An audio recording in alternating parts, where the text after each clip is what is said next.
Hello, audience, and welcome to today's live session on the future of finance and work. My name is Shriya. I will be your moderator to the next 60 minutes. For a brief introduction, I work on the CIP team here at CPO Innovation, and I'm excited to hosting this program today on behalf of CPO Innovation and SEMA India. So, this program is in association with CPO Innovation, the Chartered Institute of Management, founded in 1990, world's leading and largest professional body of management accountants, with 237,000 members and students operating in 184 countries, working at the heart of business.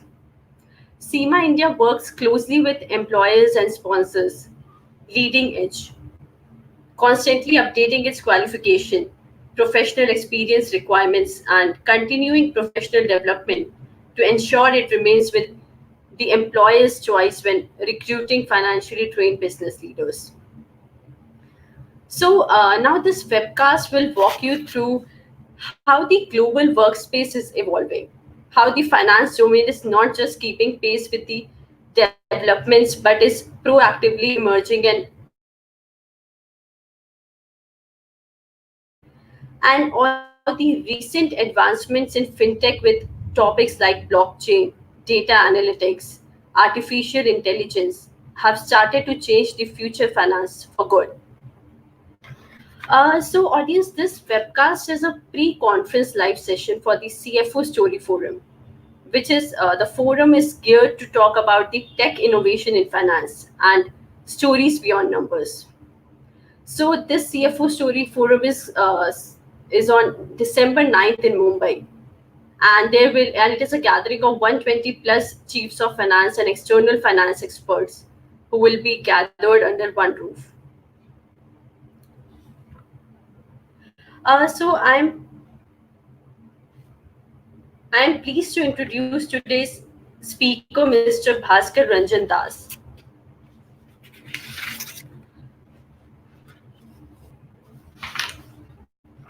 Bhaskar Ranjan Das, Associate Director, SEMA India, has over 32 years' experience across diverse industries, namely IT software, education, and consulting.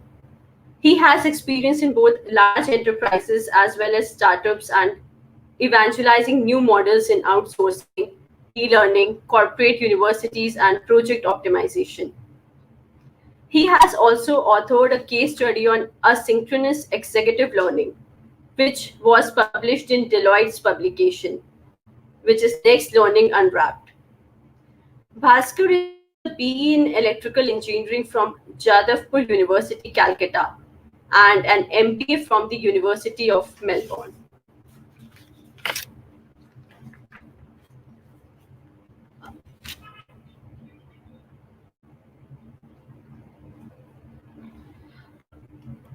Before I hand the mic over to Bhaskar, I have a few housekeeping items to cover about this presentation. First is we love to hear from you, and so we have a Q&A session. Please feel free to send a question through a comment section on your screen or by tweeting us at CPO Innovation. We will be answering questions at the end of session. If we don't get to your questions in today's webinar, we will be sure to follow it afterwards. So today's webcast will be available on demand after the live session on cpoinnovation.com. Also, we would like to encourage you to share today's webinar with your social networks. So knowledge sharing always and every time benefits all. So without any further ado, I would like to kick things off by welcoming Ms. Pasco. Over to you, Pasco.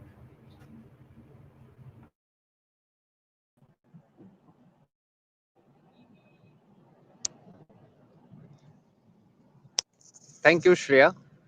And it's my pleasure to be here with CPO Innovation in this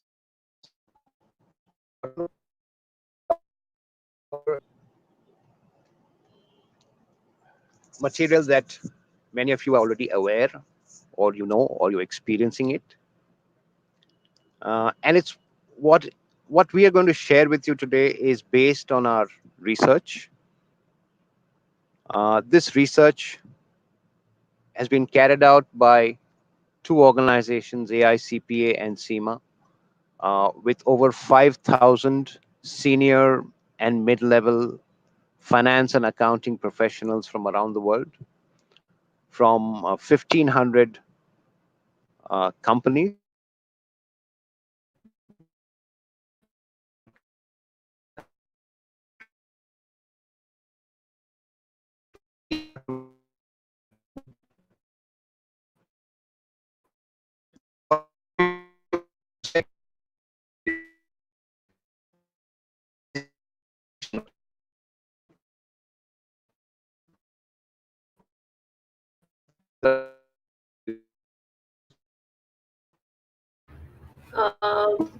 Hi, Bhaskar.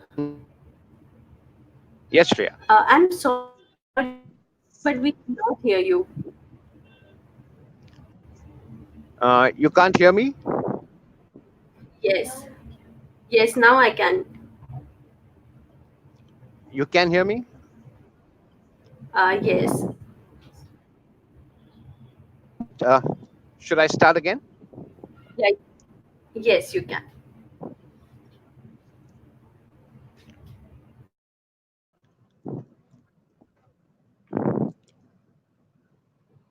Good afternoon, folks. Uh, and let me welcome you to a session on the future of finance and how we are reimagining finance for the digital world. This is being brought to you by AICPA and SEMA, and this is based on our research that we have conducted on the future of the profession.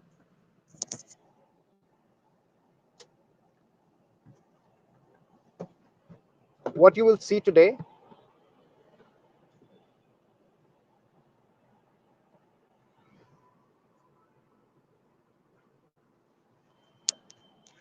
is some information which you may be already aware of, some information which will make you think a little more in terms of what the future is headed into.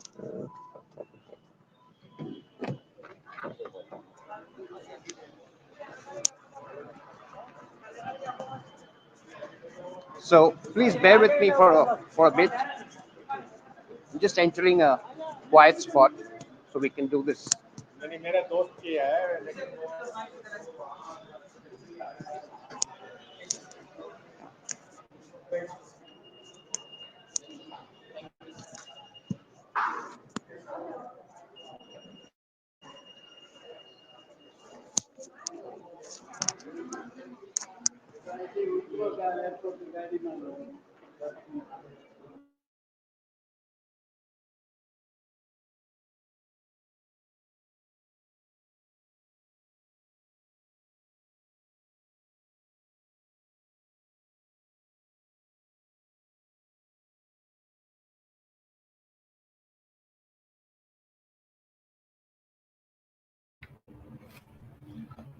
Hi, Bhaskar. Bhaskar, we cannot hear you.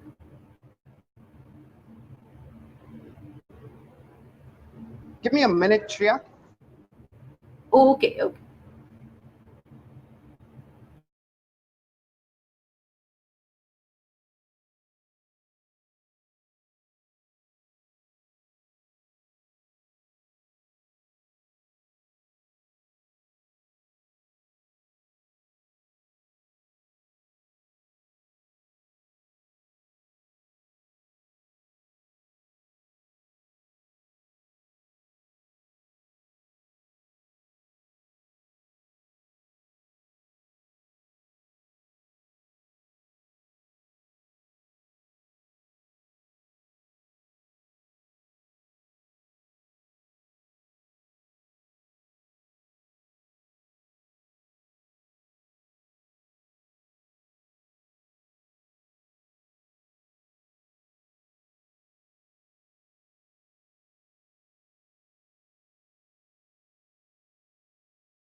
Hello, everyone.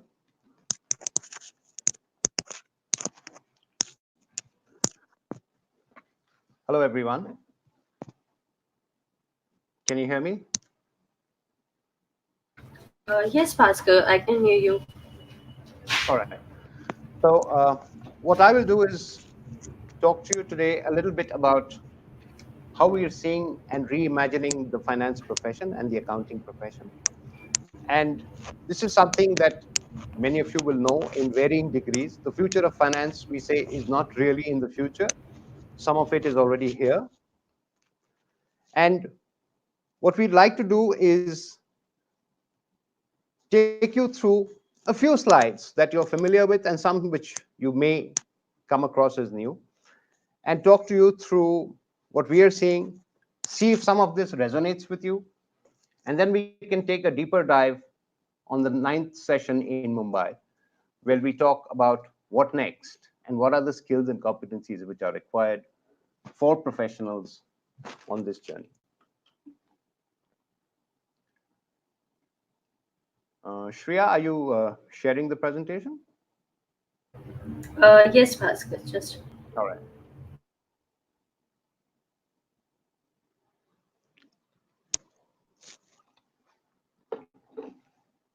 Next slide, please.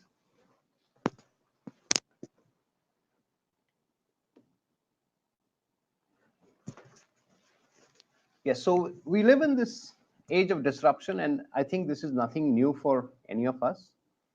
Uh, we in a constant state of not knowing what's next. So this is uncertainty across the board. And I don't think there is any industry which is unaffected by it.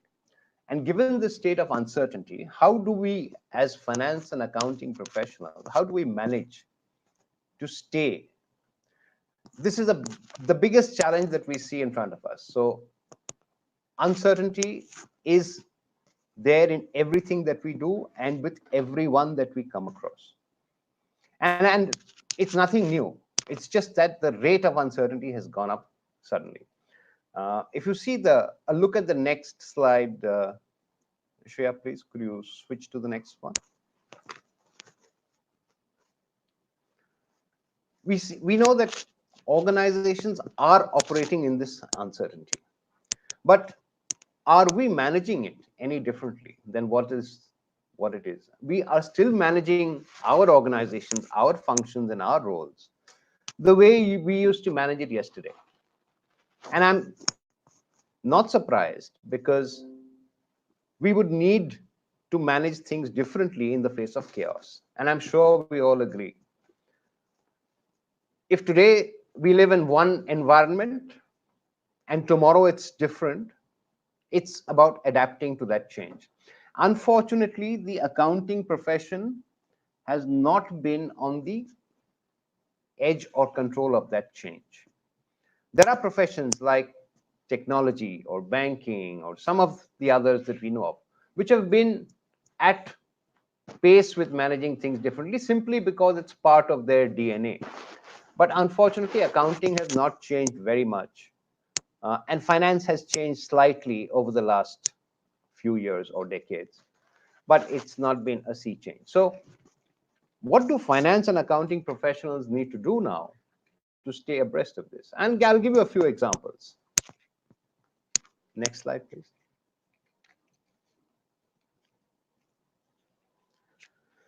So, here's the process a company which is changing the way small customer loans are being approved.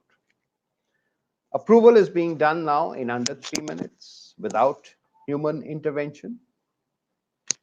Costs are 0.1% of a typical loan processing. It uses, normally a loan processing uses historical data like our credit history. This app or algorithm uses data from dashboard, not facial recognition. It ensures top security, so the money goes to the right source, from the right source to the right destination. It's highly scalable. And today they're serving 7 million customers and they want to scale this to 70 million customers in the next 3 years.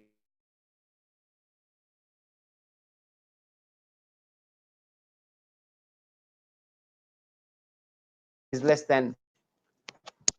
Now, if I was running a business like a traditional bank or an NBFC, how would something like this impact me? If my competitors started offering this from tomorrow or from the next month, how would this impact me? So this is how disruption works. Now, there are two choices that anybody faces. And if I was in this business, I would face a choice of disrupting myself to do something better, faster, cheaper, or continue what I am doing and then face a disruption in my own business results. Next.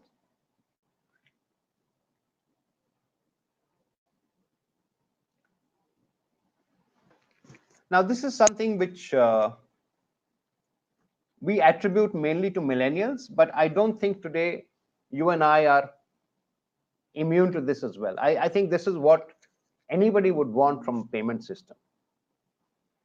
And we want comfort, we want convenience, and we want it fast. So invisible and frictionless payments, like we get it in Ola Money, for example, or in Uber, for example. Wealth advice. Most of us would require advice in terms of where should we invest? What should we invest in? And if our payment system could guide us there, our spending habits are changing from sharing to owning.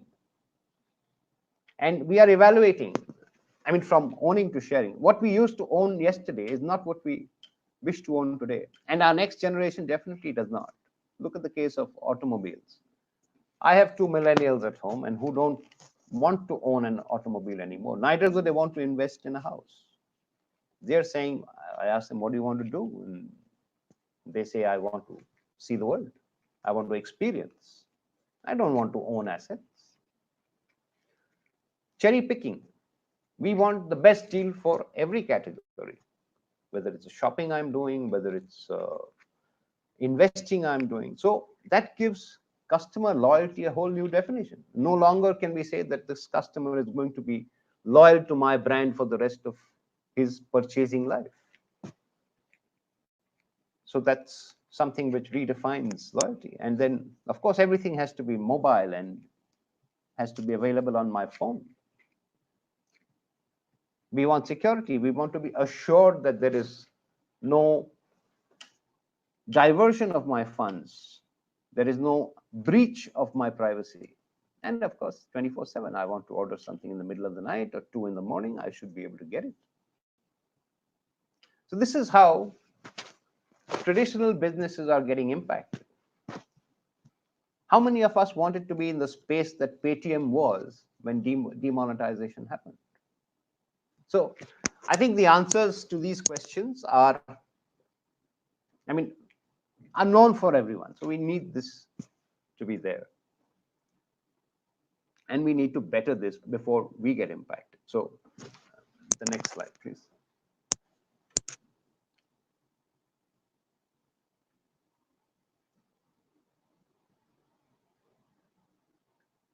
Can we have the next slide, please?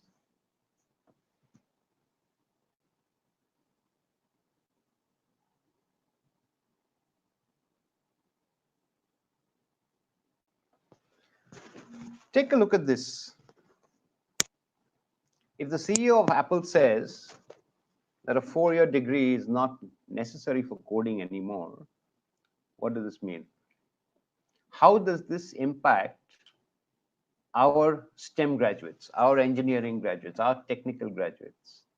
This has been the mainstay of many an engineering college in India or many a technical degree in India, not just in India, across the world. If Google said the same thing, and they are saying the same thing after Apple did, and now some of our Indian organizations, like a tech company in the South, is saying, I don't need a 4-year degree for people to do coding. So anybody with a certain set of skills can do coding.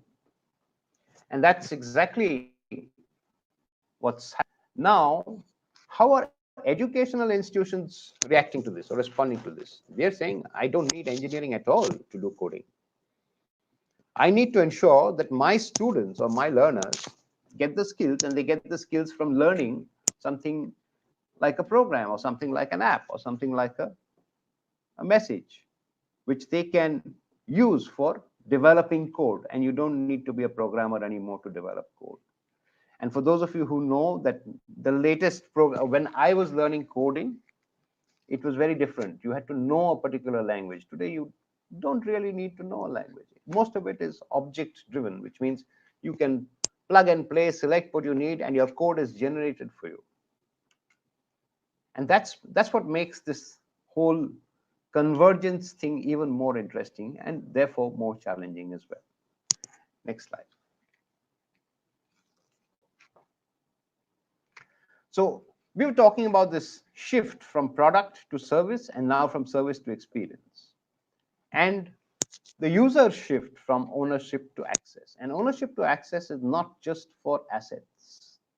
This is now, thanks to the cloud, available to a lot of services and therefore a lot of experiences as well.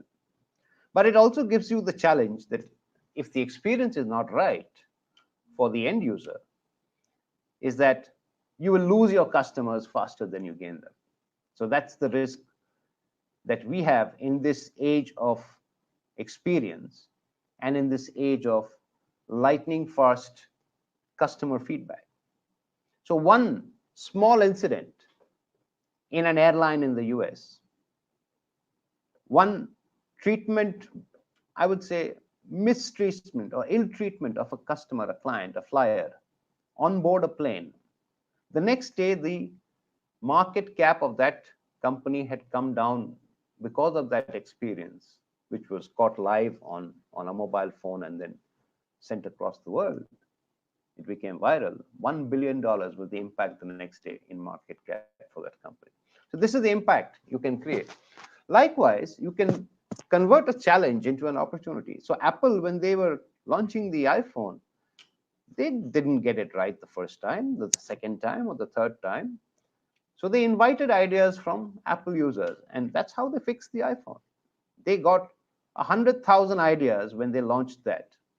And those ideas went into the version 2 and the version 3 and the next version and so on and so forth. And they used that to improve the user experience. So this is what the shift is now. And the same is going to be true for finance and accounting.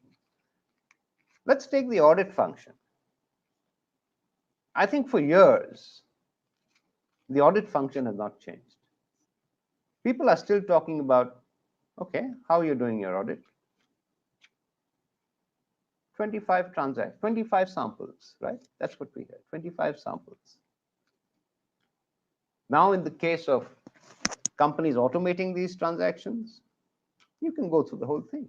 You don't need those 25 samples. So what you need to focus on, which 25 should you be looking at and why? So the whole dynamics around any functions that we talk today is shifting and it's changing. Next slide.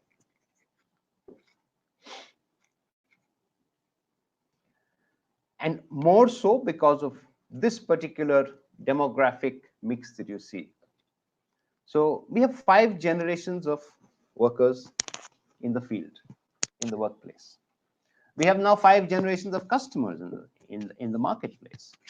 And we have 5 generations of suppliers who are helping us to meet our customer needs and our employee expectations. Now, this becomes extremely complex when you're designing products, when you're designing services, and when you're designing experiences. But we have to keep this in mind because otherwise you would miss out on a market or a target segment. The same is true for careers, and the same is true for employers who hire people or skills or talent to join their organizations. You can't have a complete generation left out. And usually we see it's the Gen Alpha or the Gen Z which will get left out. You need to now make them, include them in your strategy so that you can be aware of what they want. Because at the end of the day, they are also your customers. Next slide. The next slide, please.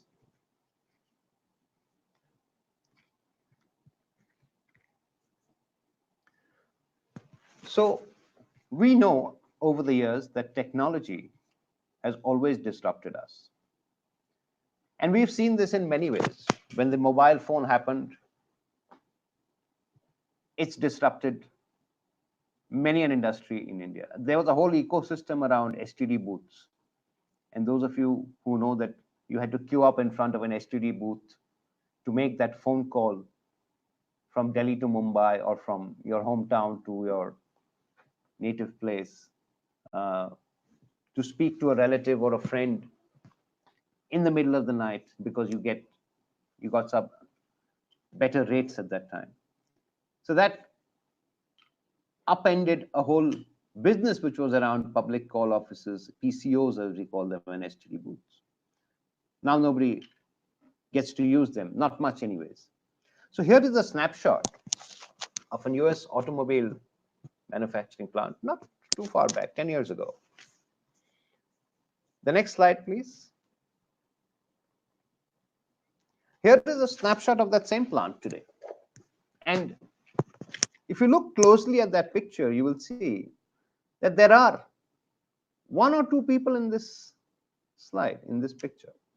It's a little difficult to spot them, but they're there. Now, if you're going to hire these one or two people now, today, what skills would you hire them for? Would you hire them for the same set of skills that you had 10 years ago? Probably not. So you need to hire them for the right set of skills. The next slide, please. So going forward, this is not just true in finance or accounting. This is true in marketing, in HR, in all the functions. And I was speaking to one of the big four audit firms in India, and they used to hire accountants. And I asked them, so you must be hiring a lot of accountants. And because we are an accounting qualification ourselves, we are two of the world's largest accounting qualifications. They said, no, we do hire accountants, of course, but we are hiring lesser and lesser accountants. I said, who do you hire? We are hiring technologists. And this gentleman was in tax department. So he said, we are hiring tax technologists. So these are not accountants who understand technology. These are technology guys who understand tax. And we can see that this is just a trend. So there is going to be some amount of convergence, which means that finance, marketing, HR, IT, at some level is going to get into a convergence. And leadership and strategy will depend not just on understanding one, but maybe understanding many of these, what we call independent functions today. Next slide, please. Sorry. So we have seen over the years from a hierarchical structure, companies have now moved to a segregated structure and this happened when they outsourced a significant part of their operations. Then they moved to a diamond-shaped structure when they further automated a large part of their operations. And it was possible to do that because if you have a repeatable business function, you can automate that very simply. If you have a low-cost option, which can be moved out, which is not too dependent on culture and strategy, then it's easy to outsource. Now, this is very much the model today. A large number of organizations have got into this kind of a shape for any of the business functions. In the future, we don't know. This can take some other shape because that depends. And we can't even predict with any certainty 24 months down the line what this will look like. Next slide, please. Here is what our research tells us, that the 5,000 people that we met, we interviewed, we spoke to from across the world, not just in the US, not just in the UK, but across the world, across different organizations, small, medium, and large enterprises. And we asked them, how is this changing your business function? So it was generally agreed that the two things that we need to do, and that's where the bulk of the roles are going to be in the future, is in the middle. And that's where one is, we have enough data and information, but we're not using it for business benefit. So we have to generate more insights from our data. That is one. And the second is partnering for value. So no longer is it partnering for getting information. No longer are accountants managing the balance sheet or the books. Accountants are now managing businesses, and that's where, so it's partnering for adding value to the business. And it's not just true for accounting. This is true for IT. This is true for HR. This is true for, you name the function, this is true for it. So you have to analyze the data and the information that you have. It may be historic data, but it will give you insights into how a particular trend or a business is looking at. And how is it going to look for you doing an analysis and what it needs you to do in terms of changing your strategy. So, and I'm going to talk a little bit more about this on the 9th, is data analytics is not about tools, techniques, not about Python or R or any language. Data analytics is about strategy. And if you can use analytics or any of these new fintech tools to change your strategy, that is when you will derive your maximum value. It's not about implementing a program around data analytics. It's not about hiring 50 new data scientists to do your work. It's about changing your strategy. Next slide, please.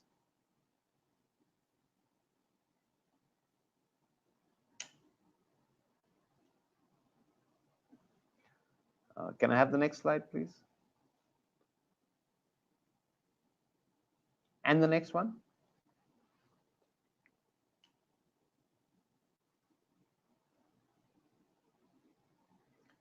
So this is a slide which is from the World Economic Forum. The top 10 skills which are needed by next year. And next year is only around the corner. And the top 4 of them are the analytical skills. Could we have the next slide? And the next one. Why this is important is because this is where it helps you to improve your business. It helps your own career, because if you help to improve the business, therefore your own career grows. But it gets you a seat at the strategy table. Whenever people want to know something about the board, for example, wants to take a decision, or the senior leadership team of your organization wants to take a decision, the minute you bring analytics into this equation, you are changing your value contribution, not just to the business, but also to the organization that you work for. And therefore, you will be always invited to a seat at the strategy table when you bring analytics skills with you. But understand, it's about changing that strategy, or it's about tuning that strategy basis the analytics. It's not about the analytics itself. It's not about what you use. You could use any tool to derive the results. But if you bring in the skill which helps you to look forward, you will be in demand. Next slide, please. Now, here is where the finance and accounting function has been comfortable. And this is some part of our research which also shows the areas where they're not comfortable. So we are very comfortable at improving our operational efficiency, cutting costs, making sure that, and that's possibly one of the reasons why we are not always very popular in organizations, especially when you have to take some steps, some not so popular steps, etc., which are necessary in whatever we do. We are comfortable in making decisions based on the data that we have. The ones in red are the ones where we're not so comfortable with them. The first one of them is monetizing data. How do you monetize data? And we'll talk a little more about this in our live session next Monday. Developing customer value propositions. And this is where we need to understand the customer first to develop the customer value proposition. So these are 3 areas where finance and accounts needs to work. And this will help us nothing to do but analyze our customers better, analyze what they want. Because if we are to monetize our data, we will need to understand what is it that we can help the customer with. And this is what companies are doing. This is what aggregators are doing around the world. They are not best in class at what they do, but they aggregate well. Their systems are the best. And they are able to monetize data. Next slide, please. The other thing that finance needs to understand is how to value intangible assets. So 1975, only 17% of assets were off the books. 83% of the assets were tangible assets. Today, 84% of assets are intangible assets. So how do you value an intangible asset? I'll give you a small example. Uber decided in Southeast Asia they are going to quit that business. They were looking for a buyer. There was a local Malaysian company called Grab who took over. Uber had no assets. They had no cars. They didn't hire the drivers. They had a very few small number of employees. So the Malaysian company Grab was able to acquire the assets or whatever, but they were able to acquire the business of Uber in flat 7 days. And they could only do it because they could put a value to that business and they could go ahead and agree on that deal. And today, in this world of collaboration, M&A, etc., we need to be able to value what our business is worth. If you have an idea, let's say I'm an entrepreneur, if I have an idea, and if I need capital or I need an investor, how would I value my idea? So we need to know how to value an idea. All of this needs a shift in our thinking from what we're currently doing. Next slide.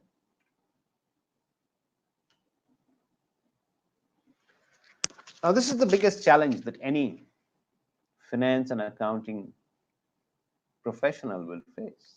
Competencies and skills which are required to deal with disruption, because nothing will teach you how to deal with disruption. Next slide. Blockchain. A lot is said about blockchain. Cryptocurrency is something which is not legal yet, but there are countries where it's legal. It's not legal in India. But blockchain is much more than cryptocurrencies. And some of us know this, some of us are yet to find out. These are all the industries which are testing blockchain currently. Next slide. These are all the usages of blockchain outside of cryptocurrencies. We can use it for so many applications.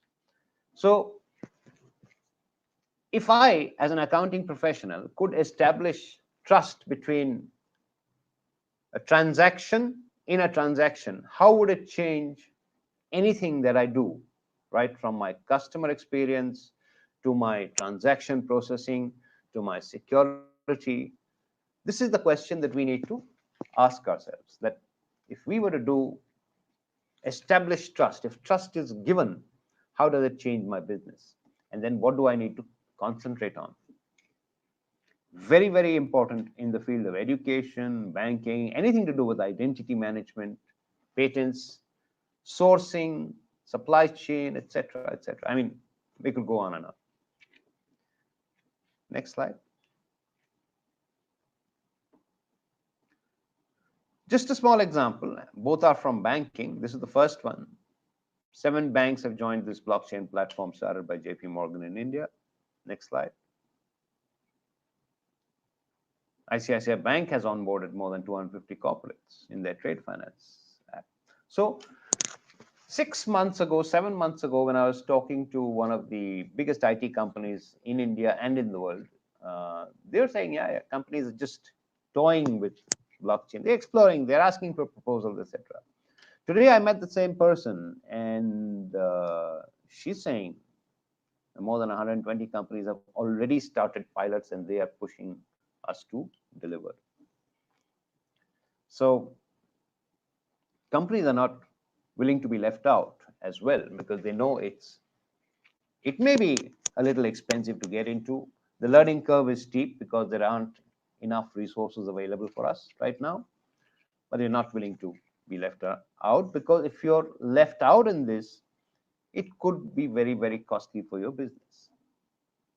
And as the finance profession, it is our job to kind of point it out to business or point it out to our CEOs.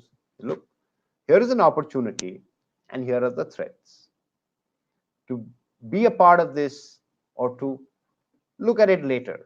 And there are enough examples. And the way business is moving, you don't know what is the right step. You can only decide what part of my business is it safe to disrupt now? What part of my business should continue as it is? That's a call we need to take. Next slide, please. This is the biggest challenge in the mindsets, because we are always questioned about why are we doing something which we are doing. This is the mindset that we need to develop, is to start questioning, A, what processes should we keep? What processes should we discard? Why is it that we are doing something that we are doing? Are we good at doing what we are doing? And should we continue to do this? Second is, if we choose to take a decision otherwise, we should act quickly, because it's okay to fail, but we have to fail quickly and move on. And the third is to learn, unlearn, relearn. This is nothing new. You know it, I know it, that we have to learn new skills just to keep up and be relevant. So this is, however, the largest and the most difficult challenge that we have to overcome. The CEO of Oracle says it's not about the technology, and Oracle is a technology company. The CEO said it's not about the technology, it's about the sociology. And this is where the mind comes in. So we can acquire a tool set.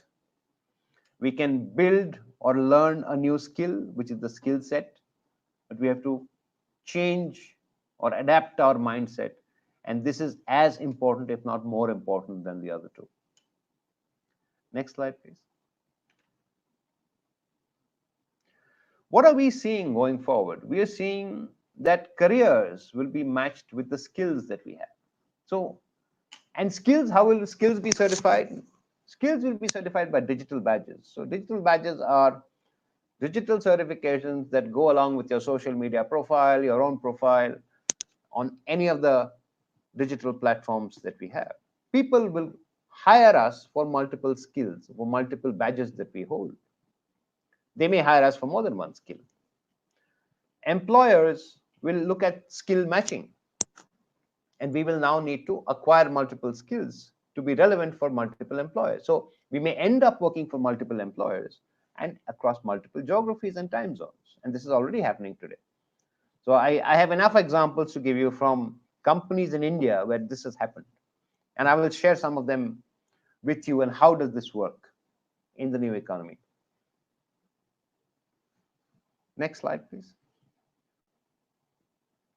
A few examples of how digital badges look like, and these are our own from the AICPA table, where we can certify that somebody has understood the fundamentals or the advanced concepts around data analytics or blockchain or visualization. This is just a sample. Today, there are enough universities in the world who have taken up digital badges for certifying skills. There are enough large technology companies who have taken up digital badges for certifying skills. So this is coming down the road, where skills will be matched to career requirements and they will be certified digitally. Next slide, please. So I'm almost at the end of my presentation. This is what our research threw up in terms of what are those specific areas that AICP and SEMA came across from the finance and accounting community worldwide. What is it that a complete finance and accounting professional should be able to look at? Next slide, please. And if you look at it, these are the areas which are critical. For example, all the technology that we spoke about in a digital world needs to be learned at some level. It is going to be different for different levels. No strategy would be ever complete without a digital strategy. Similarly, you can't address risk without factoring in cyber risk. And what I was speaking about, valuations of intangibles, needs to be understood, because we are going to value not just assets, we're also going to value intangibles, we are going to value ideas. And going forward, this will only increase. Next slide, please. When we bucketed all of this into competency areas, we came across and we are put them into 5 broad buckets. So to be a relevant professional in the future, we will need to develop technical skills. Technical skills are nothing but basic finance and accounting skills that we know of today. Because let's face it, accounting is going to remain in some way or form. We're still going to have the double entry system. It may change to single entry or triple entry. We are seeing some pilots being done around that, but the concepts of accounting will not change, right? Debit, credit will remain. Business skills, we have to be relevant to the business, so we need to acquire that. People skills. So dealing with people is going to be a very big skill. A lot of the work is going to be automated and going to be done by robots, not the kind of robots that you see in the movies, but by software robots. At the same time, this will leave us, or it will leave the next generation short on people skills. And finally, leadership skills. Leadership skills is not applicable only for the top management or the top leadership level of a company. Leadership skills can be acquired by anybody at any level. It's just when you think differently, you are demonstrating leadership skills. And finally, the fifth skill is digital skills and mindsets. So you can't have a world today without digital. So obviously, picking up a digital skill is very, very important. These 5 broad competency areas is what would make a competent finance and accounting professional and a business professional at the end of the day. And of course, it has to be embedded around ethics, integrity, and professionalism. And this ethics that I'm talking about is not about corruption. This is about business ethics. So you're dealing with issues which will make a business sustainable. So it's not about corruption, though corruption is a relevant part and parcel of integrity. So it has to be embedded around that. And there is enough research to go around which says that business ethics has been the cornerstone of very large successful organizations. That's it for me. The next slide. We represent 2 of the world's largest bodies, almost 2/3 of a million members and students from around the world. This is the research that we conduct regularly, only to keep our members and students relevant. And I would be sharing a few more insights on the 9th in Mumbai at our session. If you have any questions at this stage, or if you want to have a look at some of that research that we have, please feel free to connect with me, drop me a note, or ask me a question. I'll be happy to answer. Thank you.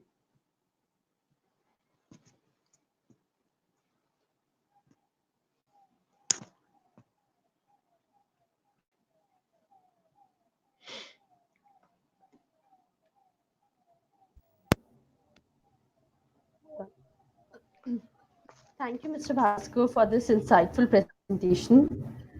Moving forward, we have some interesting questions coming. The first question is, what are the core issues that finance executives need to master in order to thrive in the workplace of the future?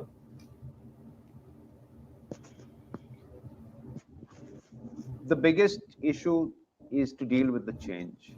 Uh, finance professionals have not been very adept at dealing with change, primarily not because of themselves, but because the function has not changed, or the way organizations have treated finance has not changed.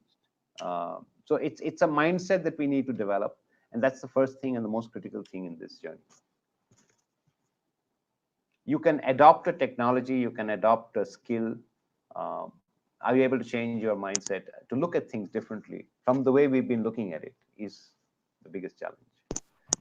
And it's not only true for finance, it's true for a lot of other functions as well. So the second question is, what routine work can machines and robots take off people's hands? And what would that mean for employees and their organizations? So I don't know if this question is meant to be generic or very specific to the finance function, but I'm assuming it's for the finance function. So let's look at some of the work which is very easy to automate and replicate and is very repetitive in nature. For example, an audit. Now, an audit is fairly repetitive in nature. A filing of a report is fairly repetitive in nature. So these are the work which can be anything which is repetitive in nature can be put into a process is easy to automate. Data collection, for example, is becoming easier and easier to automate data collection. Analysis, it's already started to get automated. And these are, like I said, these are not hardware bots. These are software bots which will work invisibly in systems behind, which will deliver this kind of work. So these are the easy to automate. What's hard to automate is dealing with people. What's hard to automate is decision making based on output of machine and input from customer. These are the ones which are difficult to automate. So our entire skill building should be around areas. So audit, tax, compliance, these are things which are easy to automate. We have to now shift our thinking to look at these areas where dealing with people, human interaction, and decision making in complex scenarios. For example, a lot of multinationals say that yes, oh, we are very successful in the US, but India is a different cup of tea because it's very complex. So understanding complexity is one of the areas, and that's where again we need to have that mindset to deal with these kind of issues. So Bhaskar, in one of a slide you have mentioned the shape of business function is evolving from hierarchy to segregated to a new shape.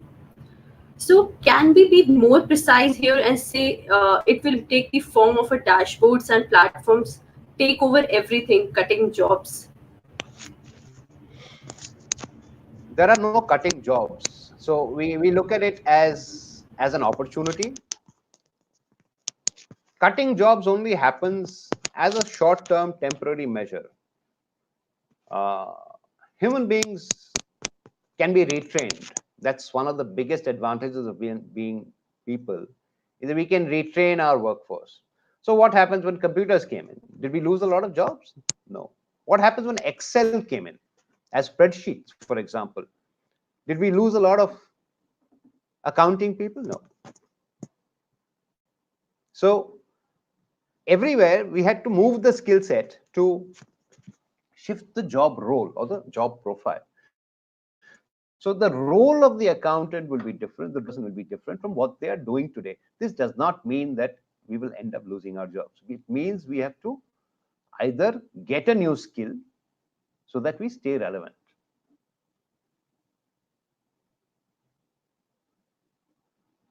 I hope that answers the question. Yes, Bhaskar. There is next question coming up, that is future of finance new technology or new people? It's both. uh, the future of finance is having a right mindset so that you can adopt new technology and you can work with, you saw those five generations in the workforce. You can work not only with those five generations in the workforce, you can also work side by side with machines. So that is the future of finance. And believe me, the future of finance is not something which is going to be in the future. It's already here. And if you come to this event on the 9th, I will share with you some examples of how it's already here. It's just that different companies are in different stages of the future of finance.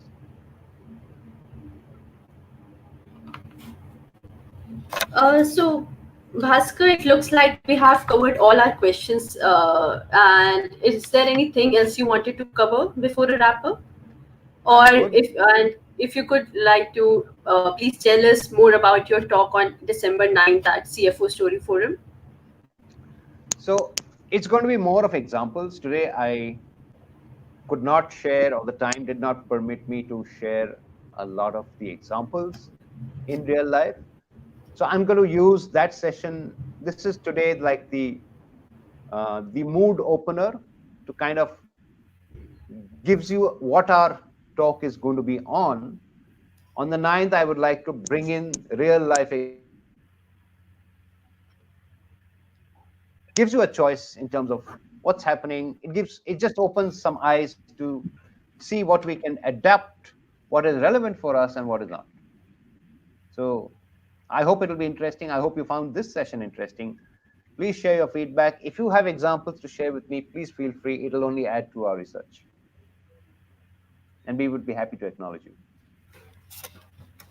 Thank you, Bhaskar, for this, for your valuable insights and for addressing these questions. And thank you, everyone, for taking time out of your day to join us. Uh, Also, do join us in Asia's biggest C-level conference, that is the CFO Story Forum.